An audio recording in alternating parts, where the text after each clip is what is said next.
Hello, everyone. Welcome back to day 28 of the 30 for 30 challenge.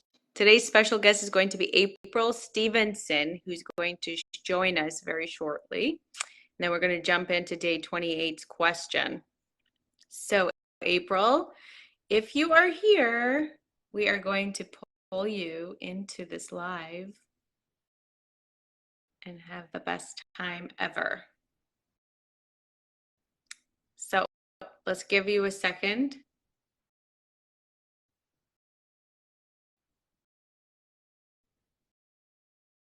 La la la la la.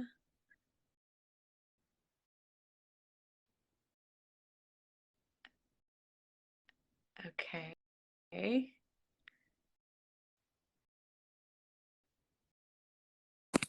Yay!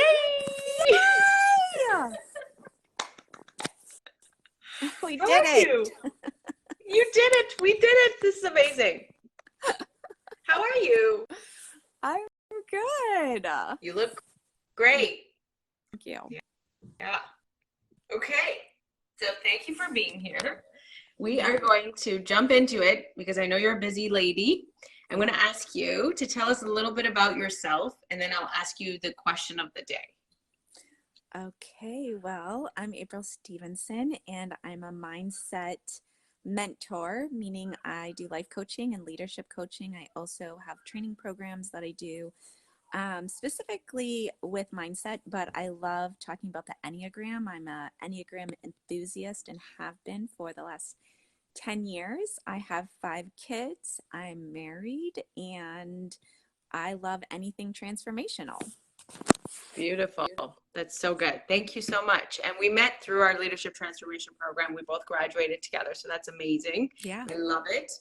So I'm going to ask you the question of the day, which is, would you recommend leadership transformation to others? Why or why not? Oh my gosh. Well, I would because I love transformation. I was thinking about this question as I was driving, like, who wouldn't want transformational leadership or training? And I think it's people who are really committed to comfort, wouldn't want it. And I just recently was introduced to a new book called The Comfort Crisis. And like, I have realized I've been really committed to my comfort. And I mean, specifically, and I think maybe you can identify, or most people can identify, like, I'm like a thermostat Nazi where, like, I don't want it to drop below 68 and I don't want it to get above 72. And I was recently at a conference where they're like, hey, how many of us live in this comfort zone?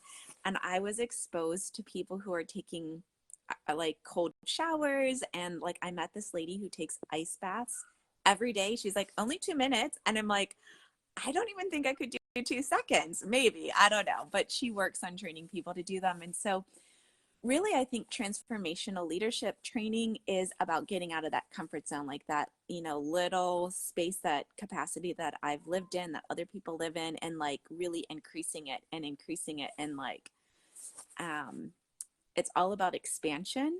It's about thinking outside the box. And again, it's that comfort zone for me. And I'm really excited about what I can create out of that once I get out of my comfort zone and stretch myself. And I think people who want that same thing, you can only get it through transformation, experiential learning, and coaching, and like actually just doing it, right? Like jumping in and experiencing something different and something that may be uncomfortable. Yeah, so true. And I think you said you're a mother of five, and from what I remember you saying, your kids have gone through a child version or children's version of transformation too. Like that's how much it's encouraged by your family and you guys believe in it as a Yeah, whole, right? totally. Mm. Yeah. Um, so one of the things I'm really committed to wholeness and health, and growing up in kind of what I would say a dysfunctional family. I want to stop that pattern and set my kids up for success and teach them about being intentional and having awareness and making choices, and that there's consequences for the choices that we make, good and bad, right? Like, and I don't even mean really bad, because that's again part of the dysfunction or just unhealthy part of, I think it's also culturally, right? Like we make something right or wrong, good or bad, when really, what can we learn from this? What choices do we want to make moving forward? And it's really about what is moving us forward, and kind of just taking that moment to do a check-in and evaluate, is this working? Is it not working? And then what's next, right? Like those are three really powerful coaching questions: is what's working, what's not working, and what's next.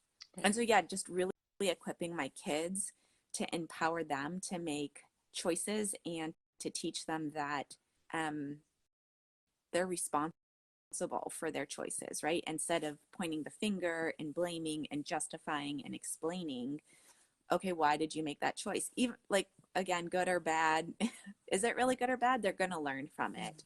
And so, what did they learn, and do they want to do it again? So, you know, I have kids, so it's like touching the stove when it's hot, touching the fireplace when it's hot, right? Like I have a 2-year-old. So starting young is like, okay, you can make that choice, and I don't think it's a good choice. But you're going to learn. It's hot, and you get to decide if you want to touch it again. Right, exactly. Okay, so that's incredible. You're always so full of wisdom, so full of knowledge and insight. I love talking to you. So thank you again. I know you're a busy mom, busy coach, busy life, busy young, beautiful woman. I'm going to let you go, and I really, really appreciate your time, and it was so nice to see your face. Thank you again for your insight and your wisdom. Thank you. Mm-hmm. All right. Thank you for having me. Bye. Bye. Bye.